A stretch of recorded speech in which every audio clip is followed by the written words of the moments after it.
Welcome to Canvas of the Heart, presented by Free Arts for Abused Children of Arizona. The mission of Free Arts is to transform children's trauma to resilience through the arts. This show is a collection of conversations that spotlight the ways Free Arts creates hope for children and teens who've experienced abuse, neglect, or homelessness. We hope you find this show to be informative, inspiring, and fun. Hey, Jenna. Hey, Matt. How are you? I'm great. And you? I'm good. How about we talk about Free Arts' theory of change? What do you think about that? I think it's the basis of everything that we're trying to do here. It's our foundation. So, let's dive into it. I agree. And I think it's one of the things I read about when first getting involved in Free Arts. And it's one of the things I felt like as I knew more about where they were coming from and what they were trying to do, I got more and more excited about what Free Arts is. So I hope that's the reaction from our audience, right? Yeah.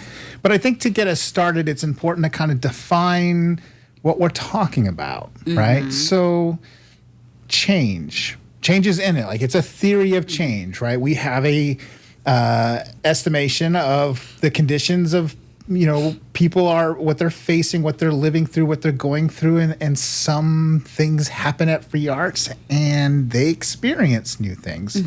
And that's a change process. So I think one of the things for me that pops out about change is we see this particularly with children. Like, we know, like, for year to year, right? You'll see, like, the old, like, family style notch on the wall as little ones getting bigger and bigger and bigger, and then they get more resentful as they get older about. They don't want to be told about all the little things they did, right? But it is typical for children to think, I'm changing, I'm evolving, I'm literally growing, but I'm growing in capability as well. But I think that could be true for everyone across the lifespan if we're open to it. One of the adages I was told, which I've always liked, is that people are like plants. Okay? What do we mean by that? Like, you can't tell a plant to grow. Like, you could talk to it all day. I know there's going to be people in our audience who talk to their plants. They talk to their plants. And they say there's research that supports. Okay. So that probably ties into the point I'm trying to make, is like, we can order it to do things, or we can give it the right amount of light. We can give it the right space, the right temperature, the right soil, the right amount of water and other nutrients. And what happens to the plant? Right. It grows on its own. It grows on its own. What do you think? What's important for us to know about change here at Free Arts? Yeah, I think it's important for us to recognize that change is inevitable. That we have so many different situations that have the potential to change you for the positive or the negative, and we have control over that. And sometimes it's not so apparent by yourself. Sometimes you need that additional person along with you to kind of guide you through that change, because even though change is inevitable, change is often uncomfortable, right? So, you mentioned with the plant, and it's interesting because the analogy that I was always given was the caterpillar to a butterfly. And so if you want to become that beautiful, free-floating butterfly who's, able to go so much further than they ever could as a caterpillar, you have to go through that catalyst, that change, and that change can be very uncomfortable. Sure. As you're growing and you're evolving, you can't stay in that in that small area. You have to be able to branch out. Yeah. And so here at Free Arts, we recognize that change, you can do it on your own, sure, because there's no way to really escape it. If anything, it's probably going to be more effort on your part to resist the change and to actually flow with it. So recognizing that, we kind of work alongside, especially with the participants that come through our programs, to help them and guide them through that change. And so on a wider organizational level, when we're talking about the theory of change, we're talking about the level of impact that we're looking to have, not just on the individuals that come through our program, but then we're looking at it from a systemic lens too, from the wider community.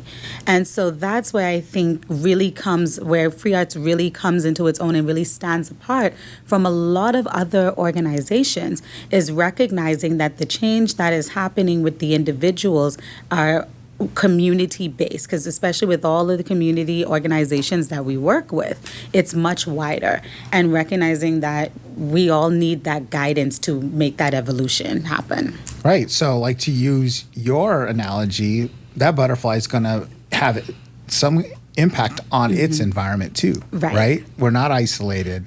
We're interconnected, and there's some responsibility we all have in how that turns out, right? I like what you're saying there.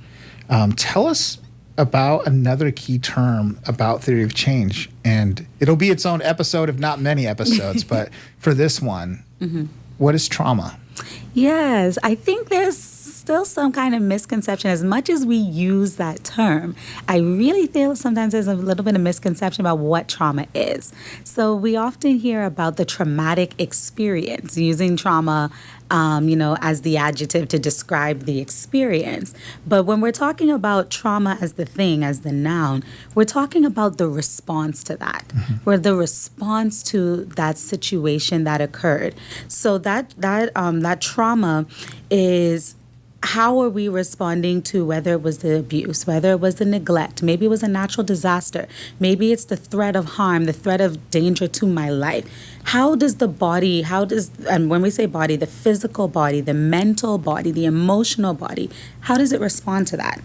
How is it now interfering with the ability to carry on your day-to-day? Right. How does that now interfere with the positive well-being of that person, the life that they want to live?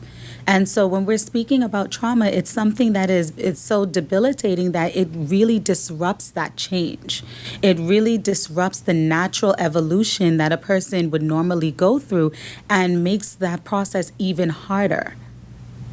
Yeah, growing up isn't easy. And then growing up in an environment where you've either had a small set of instances that overwhelm you, or chronic ones, adds to that burden. So yeah, thank you for that.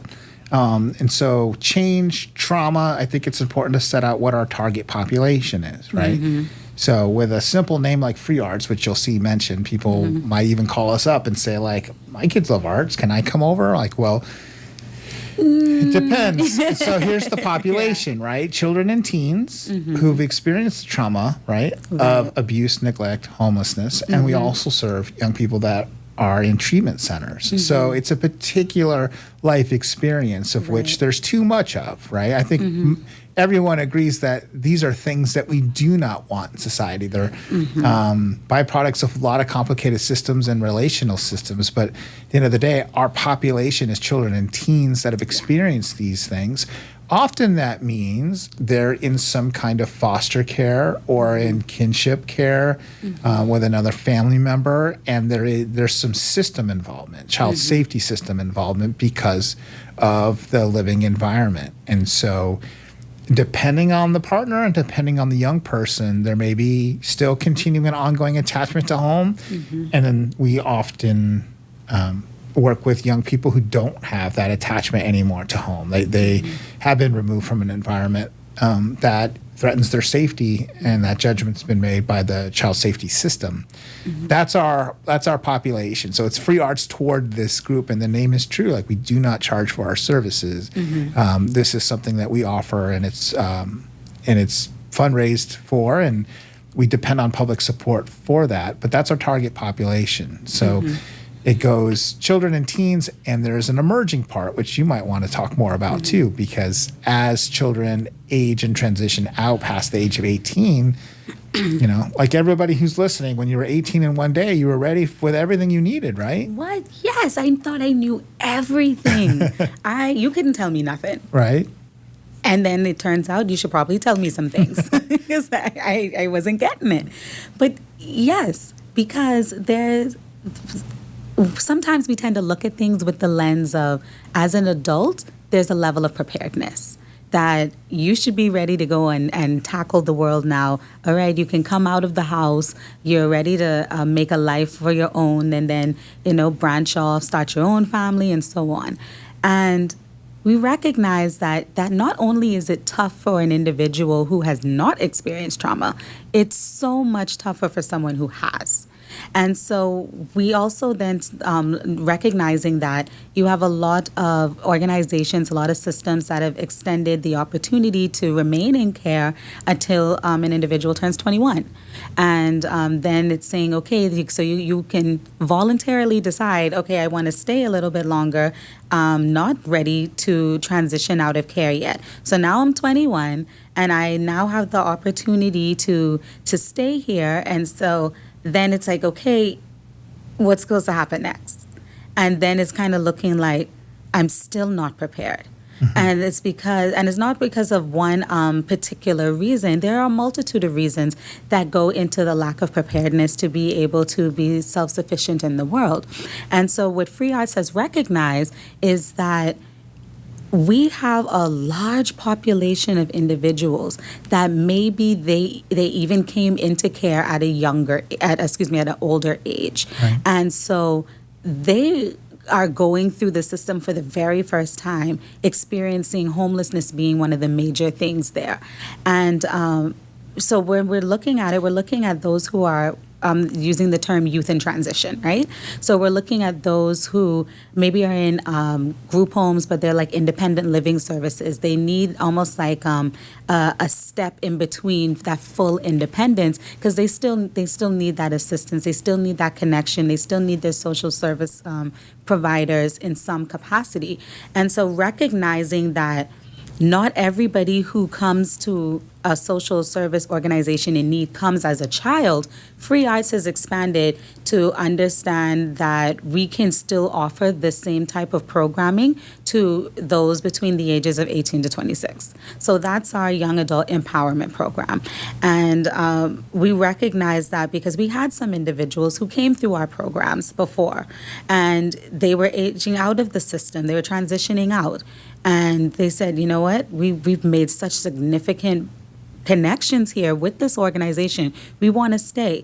But even when they stayed, through speaking with them, through connecting with them on an artistic level, through the self-expression, life didn't stop. So all of the socioeconomic factors still hit. I'm trying to say, yeah, I might have made some type of peace with the trauma that I experienced as a child. But how am I now applying those skills to the other scenarios, the other situations that come with being an adult? Right, adulting. Right. Don't recommend, because there's a reason why that's a meme. There's a reason why that's a thing. 0 out of 10 don't recommend, because it's hard. Right. It's very difficult. And so we see that and we recognize that. And so we've expanded that program to all of those, 18 to 26 who still meet our target population, but just maybe have met that requirement, unfortunately, at a later age. Right. Okay. And then quickly here, I want to give us an overview of the programs we're talking about. You just talked about one core area with Young Adult Empowerment Program, family programs, which is an effort to allow children and kinship, guardianship families to come and participate in a free arts program together, both with intentionality, whether in the same room, and then some breakout moments that are just for the children and some just for the adults. And that's growing and expanding. And then our core programs, which as we're recording this and releasing this in the summer, we're about to do day camp, right? Very intentional theater camp, multicultural camp. So we're going to be consumed with camp for about 6 weeks. Yes. And that is a core program. Free arts days, which are usually done with cultural partners that allow us to have a one-day experience promoting arts and involving our partner agencies with our cultural art partners. And then 2, whose names kind of describe what they do, weekly mentoring program, which is the OG.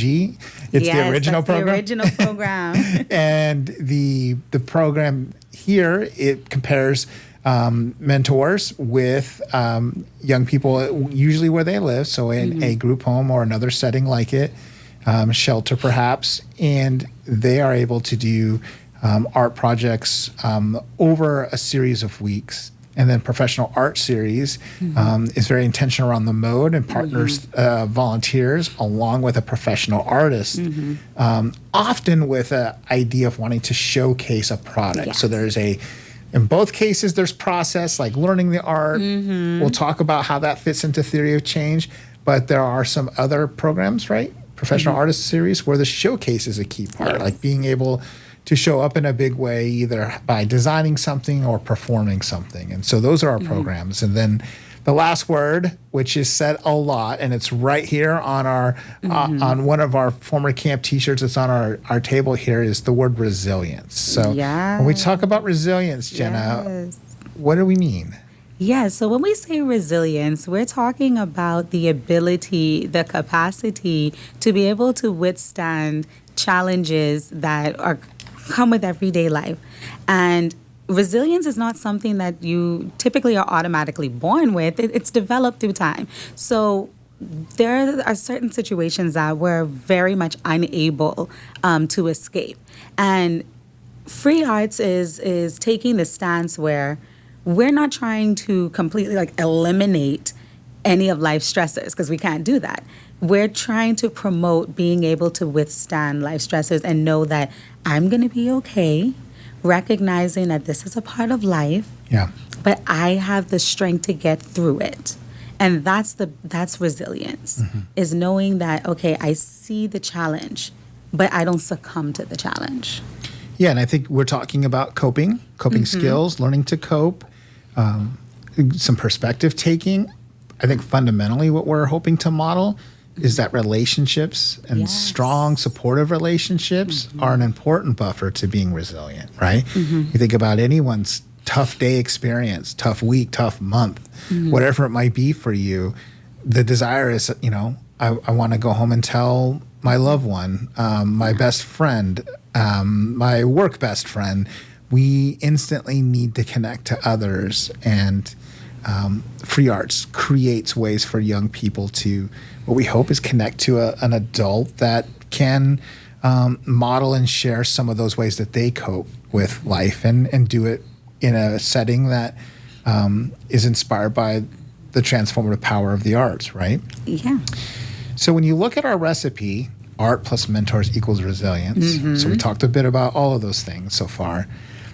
It is inspired by a white paper, by kind of policy, best practice statements from the Harvard Center of the Developing Child. And there's a few of those that have turned into what we'll look at here in our show, and it's on our wall and it's on our website, which is our pyramid, right? We have this pyramid of like program intentionality components of it. So I just want to take each of those one at a time. So there's some larger statements, and then we'll talk about the pyramid. So Harvard Center talked about that the single most common factor for children who develop resilience is at least one stable and committed relationship with a supportive parent, caregiver, or other adult. What's the value of that? Yeah, that's a very, very strong value, because I think we've spoken a lot about how we do not operate or live in isolation, and that we can't be expected to maneuver through this world on our own by ourselves. So having that relationship with someone isn't only for the support in, okay, I don't know how to do this, where you're teaching me and it's a learning aspect. It also goes down to attachment and being able to relate to another human being, being able to feel that love, feel that connection, feel that support. And when that becomes disrupted, we have a lot of work to do to try to repair that. So that's the importance of what we do, is that you can present wonderful opportunities, but if you do not provide that human connection with an individual for them to build that positivity, to gain what was maybe absent as they were younger, you're only doing half of the work. They're only getting a portion of the benefit. And so if we want to counter a lot of those negative experiences with another human, we have to build those positive experiences with another human as well. So, yeah, it is. As much as we like to be independent souls, we definitely are dependent, right? Yeah. On each other. And can we just say that hyper-independence is a trauma response? It could be. Yeah. Like sometimes you've hardened so much to the point where I don't need anybody. And where does that come from? people have let me down. Sure. People have not been there for me. People have been absent, and I've been forced to navigate this by myself. So I'm afraid even to let somebody else in. Yeah, I mean, feelings like that make sense in context, right? Yeah. So someone has often had regular experiences of being let down in order to produce this pattern that leads them to believe there's no more investment. Right. There's no hope of investment in a relationship that's going to help me buffer any of the life stresses that I might encounter. Meanwhile, we get all these reports of like loneliness being just as dangerous as cigarette smoking, or I don't know what the comparison was to public health recently, but isolation is a significant stressor in and of itself. When we think about like top tier punishments that we will exude on a human being, like isolation is the top, right? Yeah. And that is a very difficult place to be, and some people end up feeling like that's their only choice. So back to Harvard and the center, I want to highlight something that's going to drive back toward our pyramid, which is that they felt like research identified a common set of factors that predispose children to positive outcomes, right? So we can talk about adverse childhood experiences, but we're really trying to seek positive childhood experiences and long-term outcomes. And to have those outcomes happen even in the face of adversity, right? So we talked about one, supportive adult-child relationships, building self-efficacy and perceived control, build skills and self-regulatory activities, mobilize faith, hope, and cultural traditions, right? So those became kind of some standards of like, this is what works. This is like the result of meta-analysis of related mentoring type programs for young people. And I don't know that there's a ton of surprises here. Like these are all things that would feel good if you experience them, right? Who doesn't like a sense of having control over their life or having some sense of self-efficacy? But from this list here, what jumps out to you as missing often for a young person that doesn't know that it's possible to have this skill or this experience? I wish I could just pick just one because, the adult relationships is very good, especially if your history has proven to you that adults are not trustworthy or are not supportive. So having that missing is very significant. But then we also have the, building the self-efficacy, because you could do things even when they're hard. You can do it, right? Yes. And so it's like, what do you mean I can accomplish this? No one ever poured that life into me and told me that I could do it. So where are you coming from explaining that to me? And then we're talking about skill building and self-regulation, where it's also, that sense of control and that sense of, okay, I now have a tool that can help me in figuring out how to solve this problem, figuring out how to manage this problem. And then when we're talking about mobilizing with the faith and hope and cultural traditions, as soon as I hear that, that's a sense of belonging. Who doesn't want to belong? Who doesn't want to know their background? Who doesn't want to know where they come from? Who doesn't want to know their origins? And who doesn't want to know that they belong to a particular group, whether it be the group that we're born into or the group that we chose? And then we've built some type of hope from that future casting that there's something beyond this current experience that I'm having right now. So it's so hard to just pick just one, because having all of these things, they're also intertwined and they're interconnected. Just like how traumatic experiences, one could lead to another and lead to another. The same thing with the positive aspects as well. One leads to another. Your sense of belonging gives you that sense of community. That sense of community uplifts you. Yes. That being uplifted now makes you feel that, hey, you can accomplish anything. So then they're pouring that back into you. And now you know that you're building your self-efficacy, because you know that you can accomplish these things because you've done something before. And it just continues. Yeah.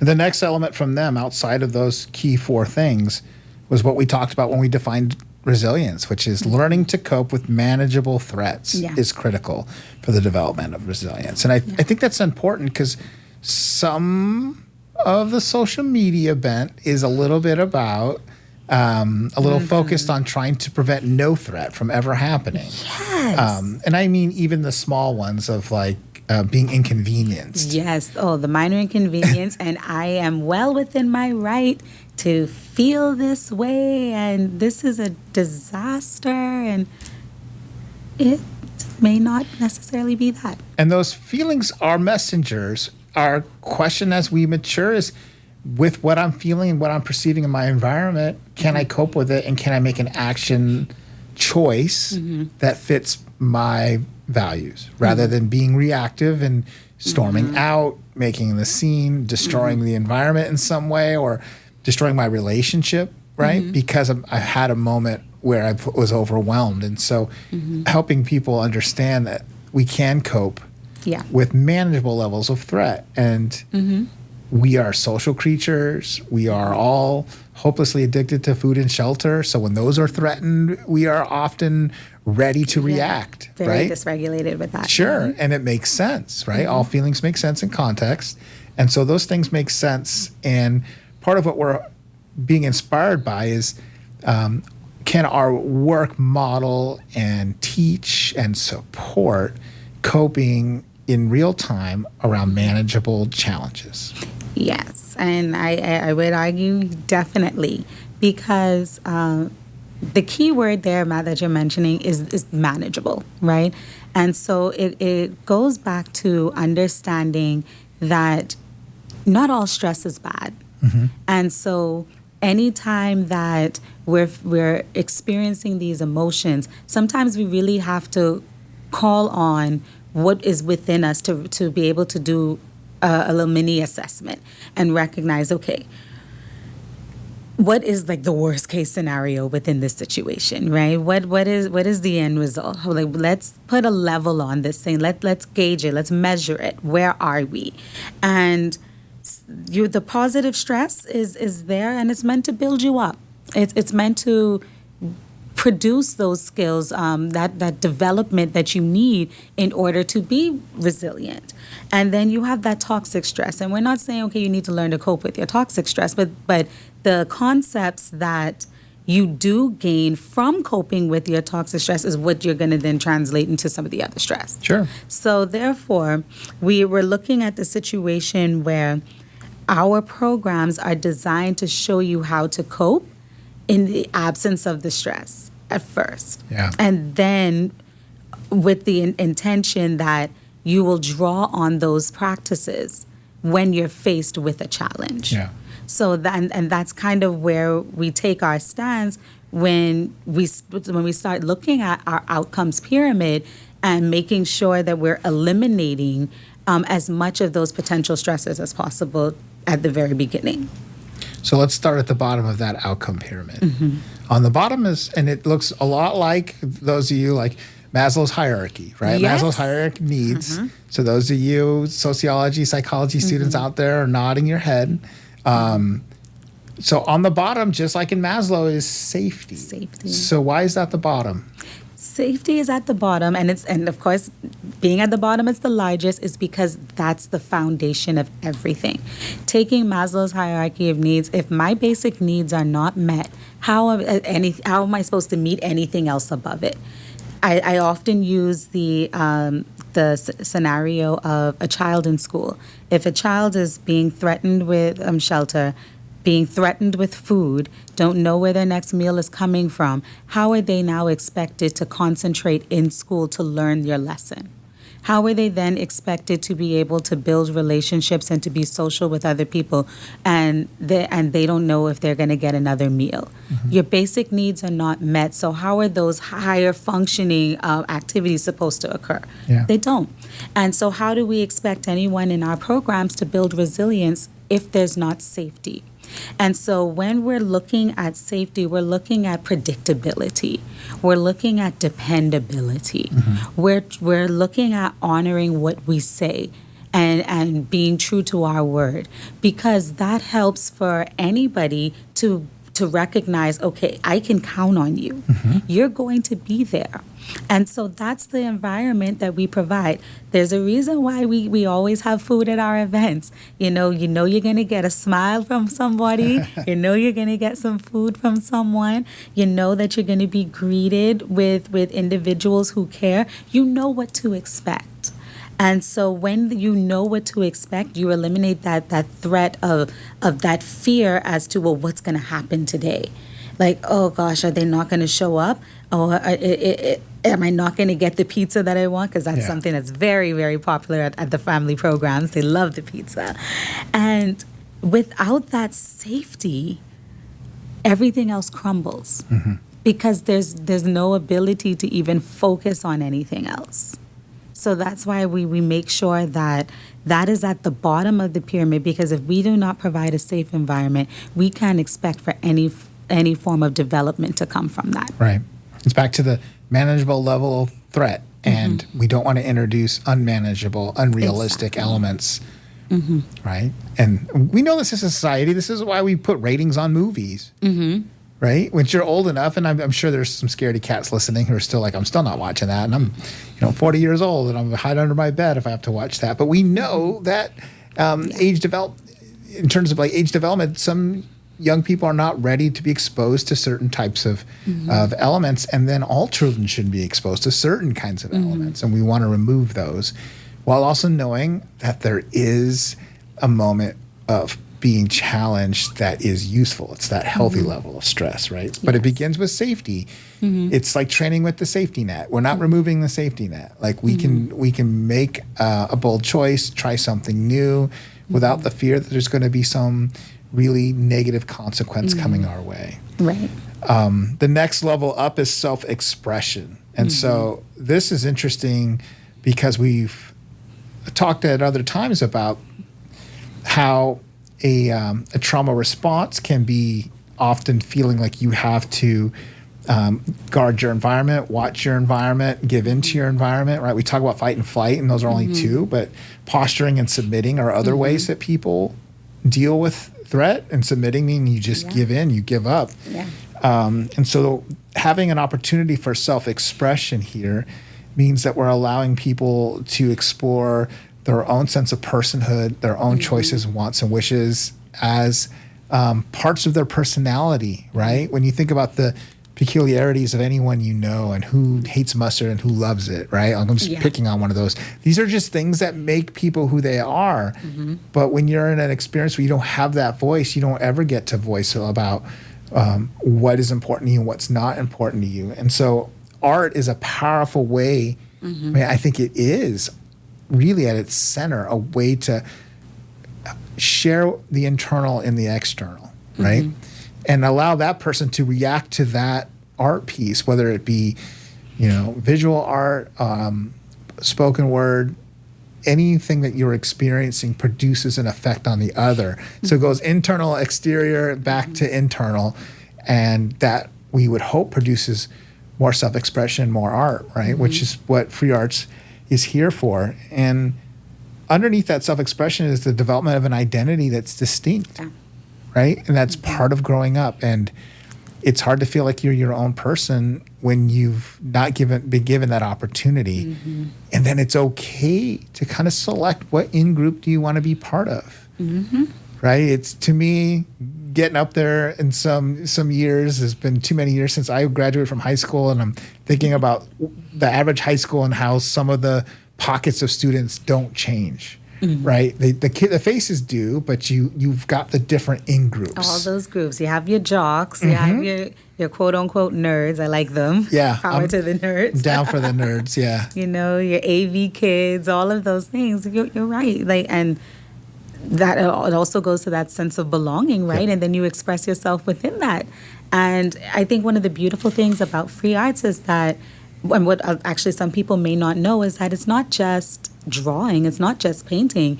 We look at all modalities of art for self-expression. You mentioned the spoken word, but we often have the movement as well. We have dance, we had photography, culinary arts, so many ways to express yourself for so many different types of people. And that self-expression comes through a journey of self-discovery. And how do you know that you love the culinary arts if you've never had an opportunity to be exposed? How do you know that you can impact somebody, not just yourself, but other people with your words if you never had an opportunity to do spoken word? That you've never had the opportunity to play your own music that you wrote. Yeah. And so we're providing the opportunities for people to engage in things that they may not ever have had the opportunity to or never would have thought it was, because they're so in the survivalist mindset that it wasn't there before. Yep. I agree 100%. So safety, self-expression, then skill building. That's next. So tell us about the value of skill building. Yes. So skill building is that being able to, and we kind of touched on it already, is being able to see where or what it is that you're developing. What coping mechanism is it that you're building? And being able to use it in a wider context. So when we talk about skill building, we're talking about a lot of different things. So when you have, like say for example in the family program, and that's when you have, your maybe the child that's in the foster care system, that's maybe there's a kinship family going on. So that means that they're with auntie, uncle, some biological relative. But now they're also living with the cousins. So you have a lot of family dynamics and you have a lot of different opinions. Well, one thing about the family program is you have to be able to work together. So you're teaching collaboration. You have to be able to communicate what it is. Maybe I'm building something and I'm not entirely sure I'm doing it correctly, or it's not coming out the way that I want it. Maybe I want another material to go along with it. So I have to communicate that.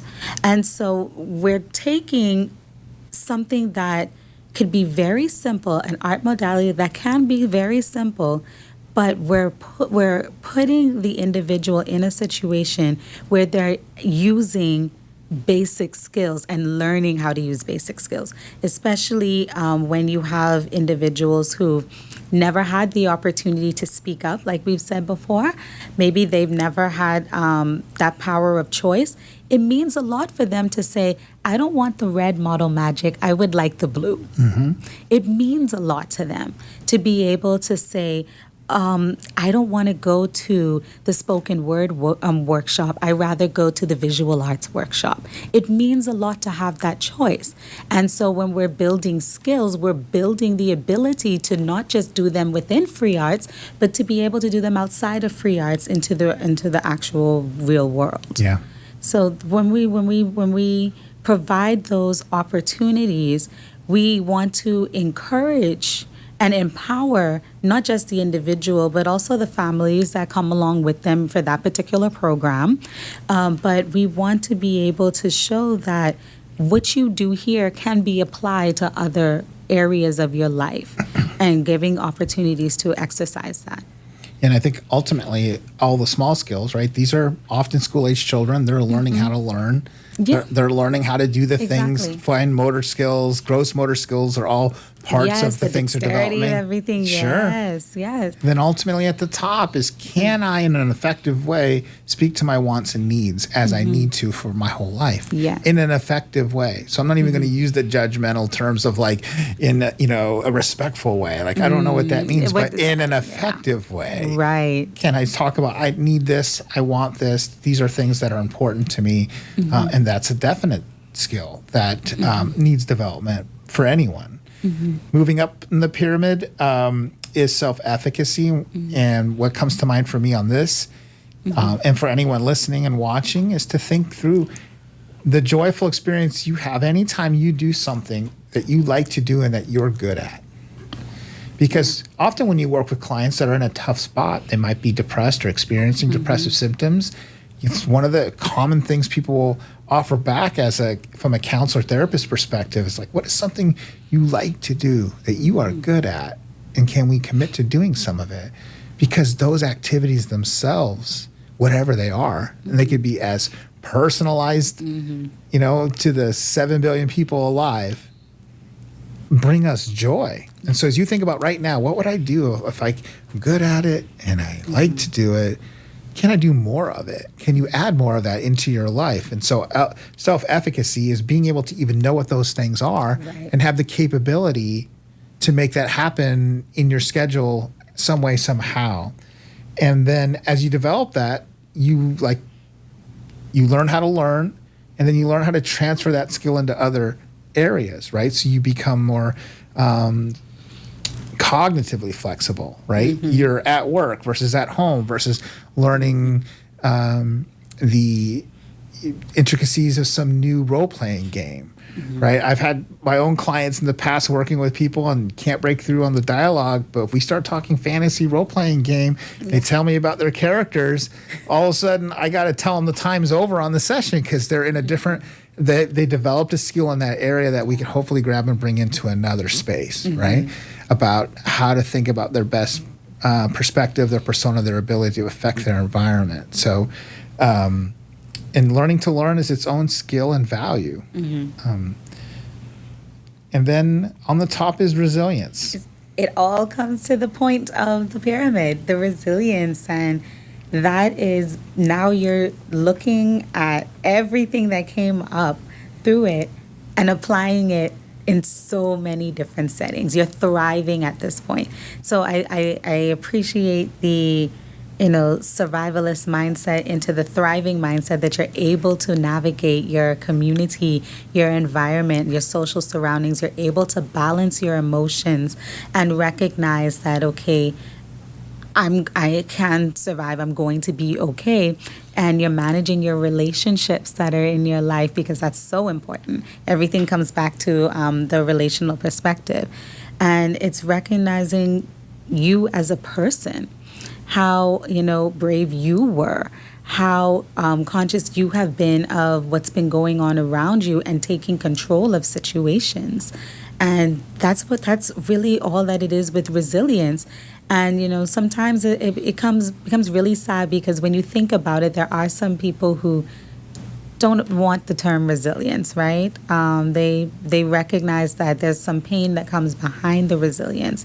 However, it's understanding and being able to promote who they have become and who it is that they're growing into. Right. And so that's really the beauty of the term, and why we use it so often is because though the story may have started off as less than ideal, as unwanted, as very difficult, tragic, whatever word you want to use, the process to get to being a resilient person is very beautiful in the end.